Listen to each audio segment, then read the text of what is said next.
একটা ছেলে আমার সাথে কি করছে জানেন? একটু আগে ঘরের মধ্যে আমার হাত চেপে ধরছে। আরো কি করছে জানেন? আজকে রাতটা তুই কষ্ট করে সোফায় ঘুমা, আর টস করে করলে একদম গলায় পাড়া দিবি। যা তুমি দেখবো। এখন তোর বিয়ে হয়েছে না, এখন কিন্তু আমার সাথে কাজে সাহায্য করতে দিবি। চা বানানো থেকে শুরু করে রান্না বান্না সবকিছু তো আমাকে সাহায্য করবে।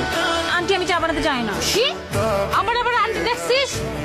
এই এখন থেকে আমি তোর শাশুড়ি, মা ডাকবি মা। কি এখন তো দিন, ঘরে থাকতে পারবো নাকি ঘর থেকে বের হয়ে যেতে হবে? আপনার জন্য চা বানাতে গিয়ে আমার অনেক কষ্ট করতে হয়েছে। এক কাপ চা বাইরে খেতে পারেন না? আপনার কারণে আমার শাড়িটা নষ্ট হয়ে গেছে। বের হন, আমি শাড়ি চেঞ্জ করবো। শাড়ি চেঞ্জ করো, আমি বসে বসে সিস খাই আর দেখি। কি? আপনি এখানে কি করতেছেন? স্যার আপনি যান, বাইরে যান। এদিকে আসো। তুমি এই কার সাথে আমারে বিয়ে দিছো? ও তো একটা বজ্জাত লোক, খারাপ মানুষ। কেন কি করছে? কি করছে না? আমার গায়ে চা পড়ছিল। আমি ওনারা কইছি যে আমি শাড়ি চেঞ্জ করবো, আপনি বাইরে যান। উনি কই না, আমি বাইরে যাবো না, আমি তোমার দেখবো। এটা কোনো ভালো মানুষের কাজ? আস্তে আম্মা আছে, শুনলে মানুষ সব চাইবো। আরে বলো, সে তো স্বামী না, স্বামী তো এরকম করতেই পারে। আপনি আমার ওয়াশরুমে কি করতেছেন? আপনি অন্য ওয়াশরুমে যান। স্যার, বের হন। ঠিক আছে, আমি অন্য ওয়াশরুমে যাব, কিন্তু কিভাবে যাব?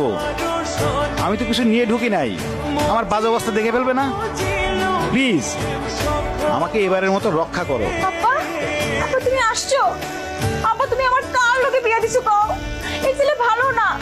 এই আমার কি কি অবস্থা করছে দেখো। এই বাবার সামনে এগুলো কি বলতেছিস পাগলের মতো? বাবার জানা দরকার। আব্বা তুমি আমার যার লোকে বিয়ে দিছো, এই ছেলেটা ভালো না, চরিত্রহীন। জানো ও আমার দেখলেই খালি আজে বাজে কথা কয়। আর একটু আগে কি করছে জানো? আমি ওয়াশরুমে ছিলাম, আমার হঠাৎ করে এসে জড়া ধরছে। তারপর আব্বা যদি জানে যে তুই আলাদা রুমে থাকো, মান সম্মান কিছু থাকবো, আব্বা মনে কষ্ট পাইবো না? শুনলে আচ্ছা ঠিক আছে, তোমার ভাইরে কও বালিশটা মাঝখানে দিতে। বালিশ যদি মাঝখানে না দেয় আমি এখানে থাকবো না। আচ্ছা ঠিক আছে, এই যে এই বালিশ মাঝখানে রাখি।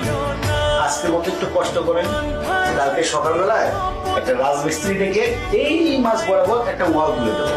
ঠিক আছে ম্যাডাম? মৃত্যুর মাকে যখন আমি বিয়ে করি, ও ঠিক মৃত্যুর মতোই ছিল। পরে আস্তে আস্তে সবকিছু ঠিক হয়ে গেছে।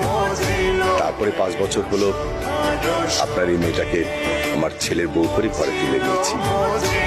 এখন তো আপনার এই মেয়ে মৃত্যুকে দেখাশোনা করছে, সন্তানের মতো পালছে।